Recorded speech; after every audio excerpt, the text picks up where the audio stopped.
Wednesday, at a speech in South Carolina, Donald Trump brought up one of his former ventures, Trump University.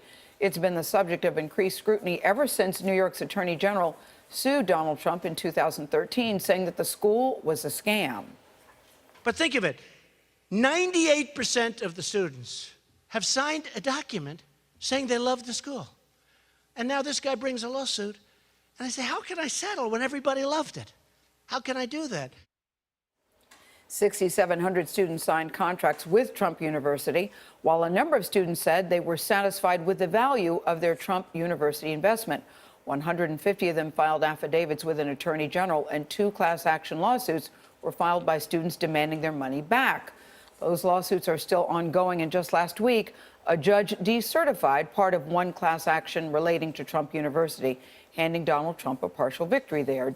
During a 3-month investigation, CBS News reached out to dozens of former students and reviewed hundreds of comments about the program. Juliana Goldman is in Washington with our investigation. Juliana, good morning. Good morning. Donald Trump has become the Republican frontrunner in part because of his reputation as a top businessman who gets things done. But that's also brought unresolved lawsuits, several related to Trump University, which even his own lawyer acknowledges would likely extend into a potential Trump administration.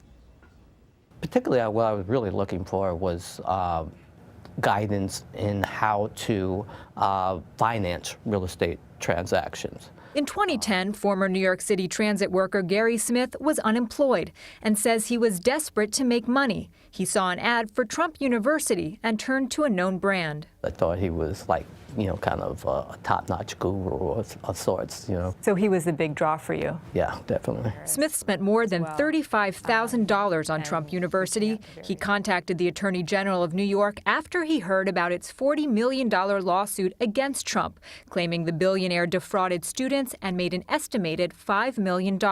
I didn't want to put my name on anything having to do with education unless it was going to be the best. Trump University began in 2004. In 2007, it started offering live events around the country. If you don't learn from the people that we're going to be putting forward, and these are all people that are hand-picked by me. CBS News found 3 of those instructors had previously filed for bankruptcy. Others, like Smith's instructor James Harris, people call me the money motivator, were motivational speakers paid on commission to sell additional Trump training. CBS News verified at least 17 affidavits specifically mention Harris, who was hired in 2008. While thousands attended the 3-day, $1,500 seminar around the country, the company's main revenue source was an extended $35,000 mentorship called the Trump Gold Elite Package.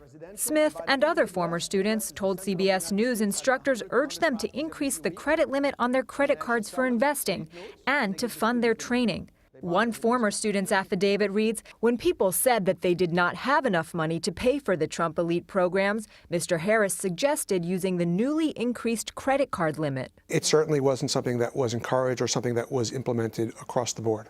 Alan Garden is Trump's attorney. Unfortunately, I think with any business, you're going to get some students who aren't satisfied. Former student Gary Smith says he was told he would get support from real estate mentors, but says they didn't deliver. Smith concedes he gave positive reviews to 2 mentors, and even writing here, I'm very optimistic that I will be a very successful real estate investor in the near future. Can you point to any financial gain?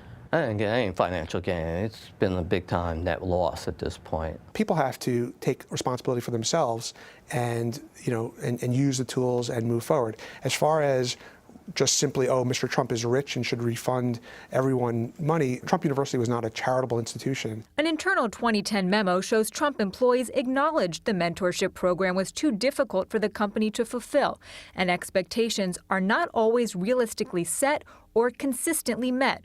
The school stopped accepting students and began winding down in the summer of 2010.